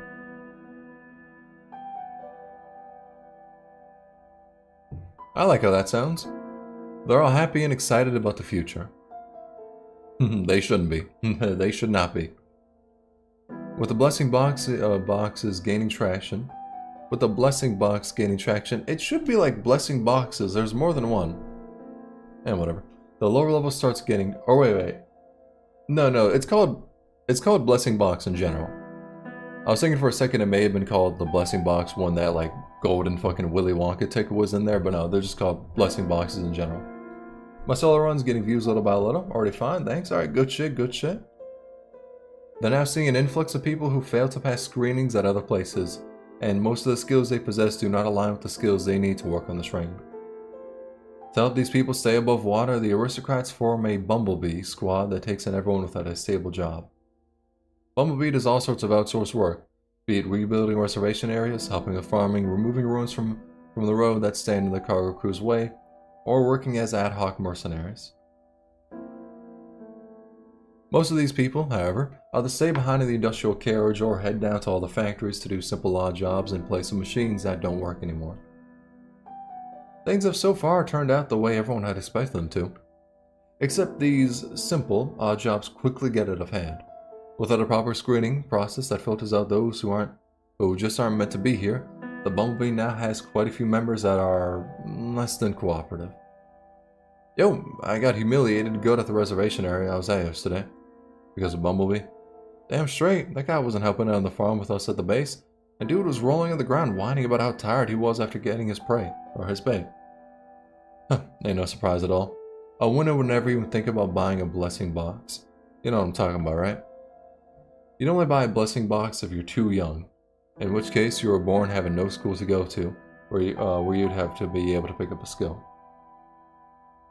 Or you're too old, in which case you spent the prime of your life either doing some creative job, performances, or game designing. Except all these things that could have only kept you alive back in peaceful times.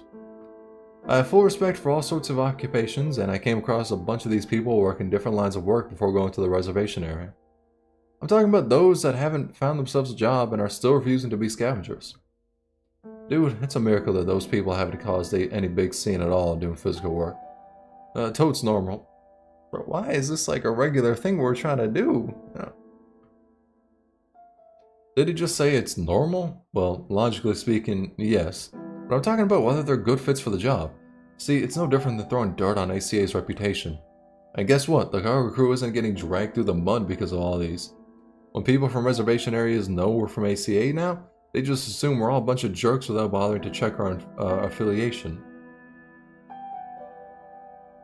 Gotta put up with that. And we need to give them credit for even getting out there to work at all. They're definitely faring a lot better than those good-for-nothings that stay behind in the car and steal people's bread from under their pillow. They're a hopelessly useless bunch, and those bases got some real nerve hiring those bumblebees. The dirty work has to be done, but there ain't dirty work around to be done every single day. Keeping those idle bumblebees around all the time is only more trouble, which is why it makes sense to carry them around and put those hands where they're needed as the train goes. But the upper level is supposed to be responsible for those bumblebees, We're losing space to live in down here with all these new people coming. We've never seen any supplies we've earned making blessing boxes. They got some real nerve asking us to make more. Hearing this, the boy puts down the box he was folding.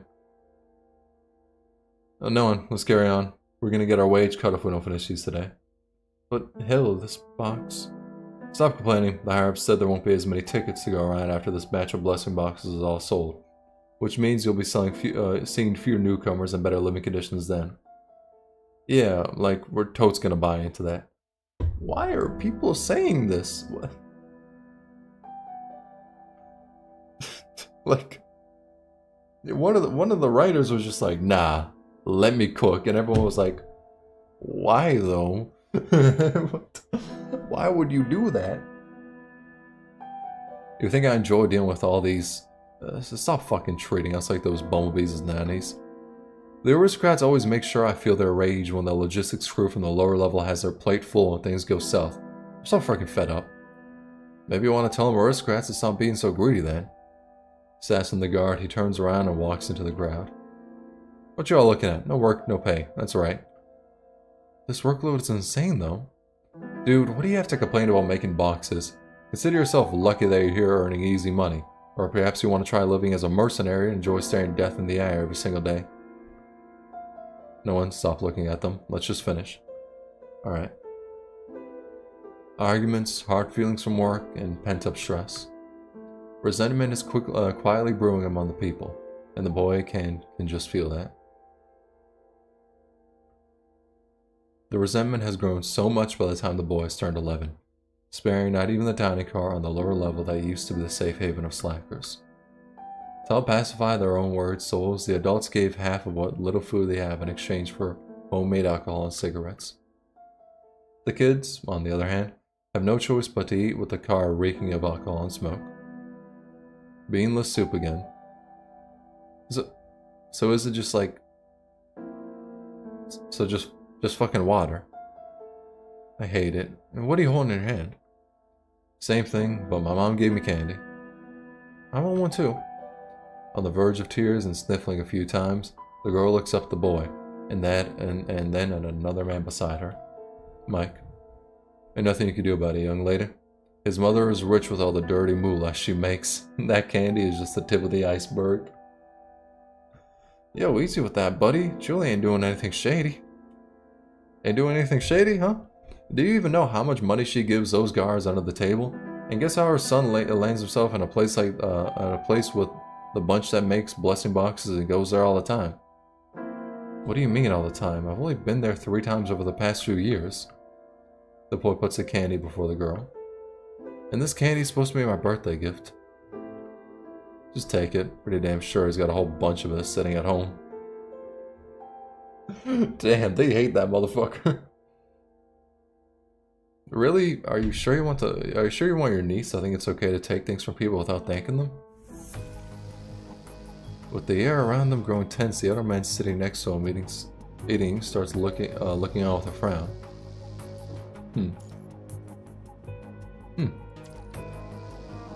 Where's Julie, by the way? Still not eating with you? Boy, she got some real nerve leaving you out here on your own. Have y'all heard about all the deaths this month?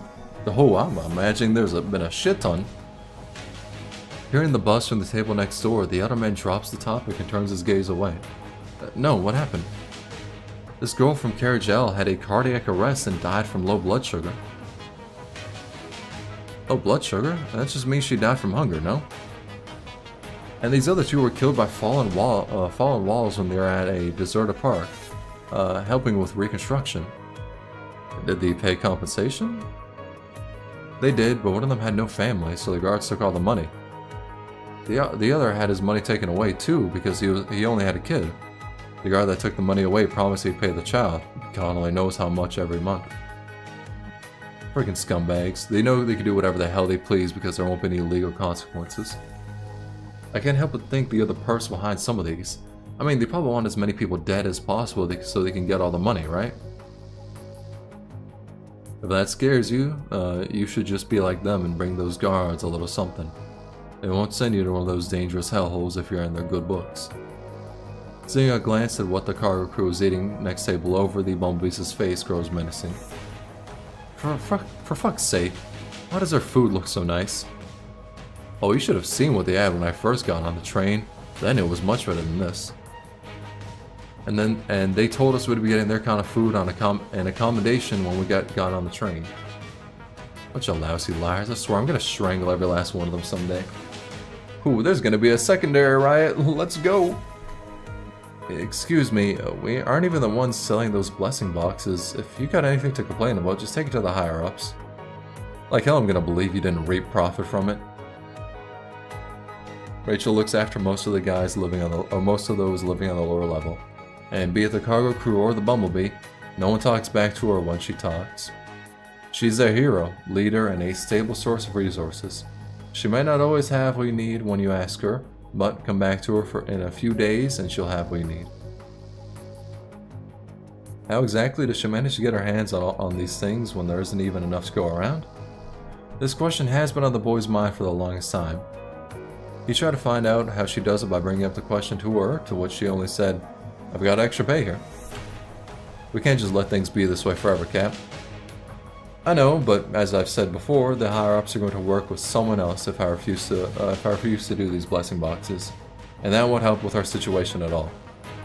We've tried strikes and protests, but at the end of the day, the aristocrats own this train, and we won't get a say so long as they're still alive.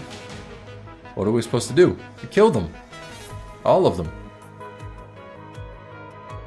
Everyone here has had their fair share of misfortune. Some even shelled away with what little resources they had to buy blessing boxes. Some have sold blessing boxes in exchange for shelter, while others make blessing boxes to secure supplies without having to put themselves in harm's way. It still is wild how literally all of this shit is just a gotcha. Like so far the storyline is people are in dire straits, and gotcha is the only way to save them.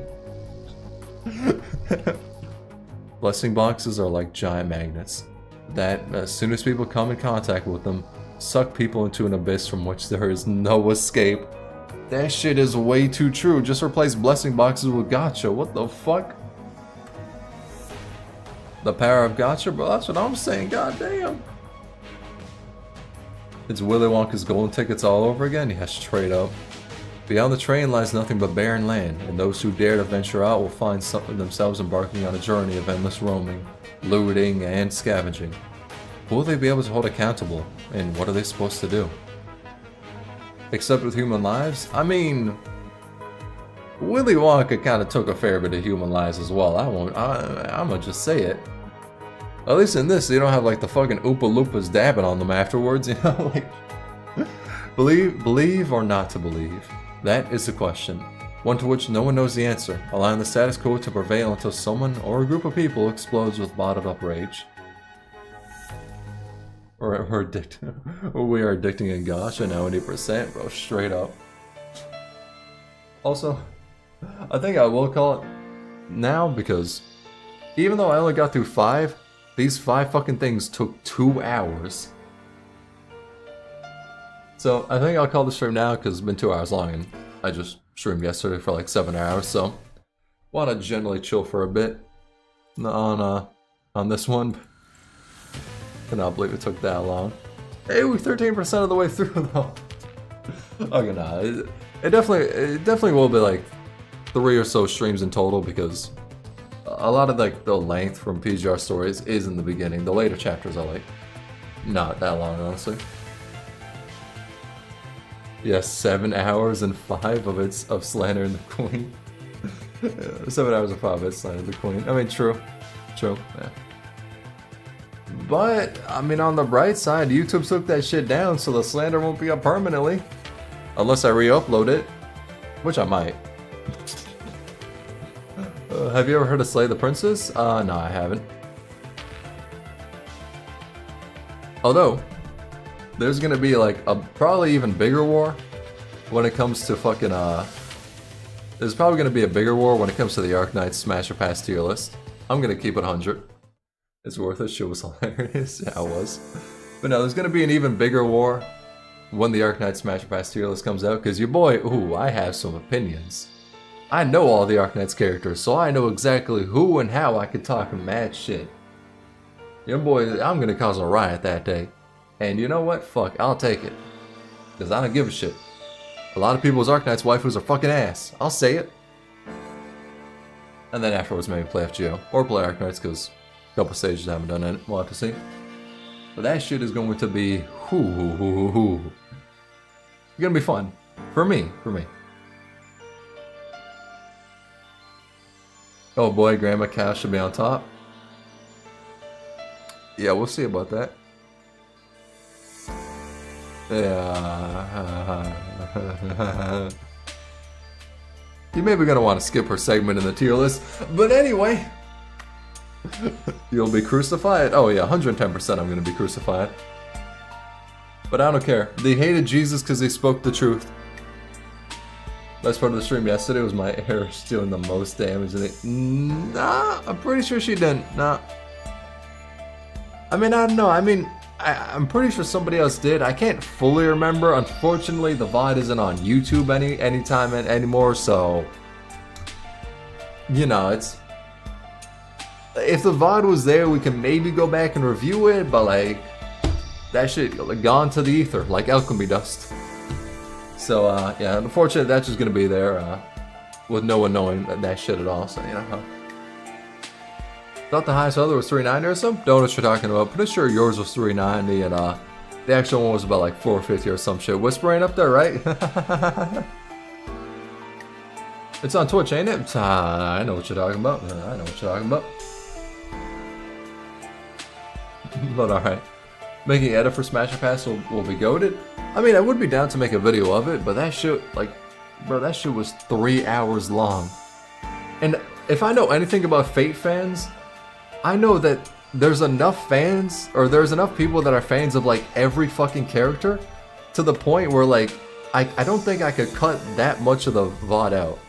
Because it's like, if I go, like, okay, let's take, like, an important character like Ishtar, where's my ranking of them? And then I skip, like, in between to the next important character, like fucking, like Nobu or some shit. I guarantee you, like, in that segment I skipped, even if I think it's, like, who cares characters, there's gonna be some people in the comments going, like, bro, why didn't you show this character? What? So, that's where it's like, I don't think I can. I have a lot of time, I'll make the edit, may I? I mean, if you want to make the edit, then feel free to, and you could, like, you can find the VOD on Twitch. I don't know if there's a way to, like, download it or what from that. But I mean, yeah, if you want to make the edit, feel free to. I don't know if there's a way I could download it and send it to you, because the thing would be long. So yeah, if you would like to, feel free to, but I mean, I ain't got no money to pay for you for that one. I'm gonna keep you 100 on that one. Important trash star? Yeah, important ass character, right? She's like one of the best, what was it, like divine gods or some shit? I don't fully remember.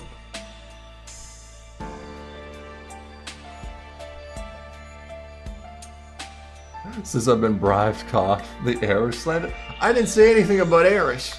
I just said Ishtar was an important character. She was the worst in Babylonia, literally useless.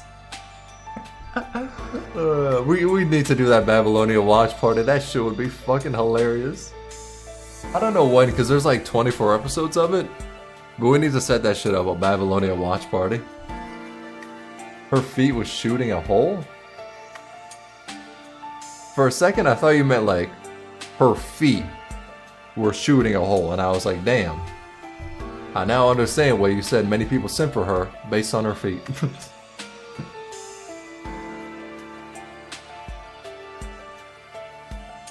Babylonia, is that just a singularity? 6? Oh, okay, so it's like, so the anime of it is just like an anime form of it? So an FGO game gotta spend notes? No, we're not gonna do that. Now granted, the stream of Wednesday after the Smash or Pass, I will play FGO. So y'all better hop in there, give me friend codes, and like give me characters to play, because I want to try out just playing all the different characters. But we're gonna have to see how long that shit's gonna be. Anyway, about the FGO singularity? Alright. I'll probably still watch the anime instead. Probably a better way to go through, because voice acting and animations, all that. So, next stream on Wednesday, probably gonna start it at like 6:15 p.m. ish. But yeah, that's it for this stream. I feel as though it's been short, but it's been 2 hours, which isn't really short. That's just a normal time for me. Just doing the 7-hour stream yesterday just skewed my time of that.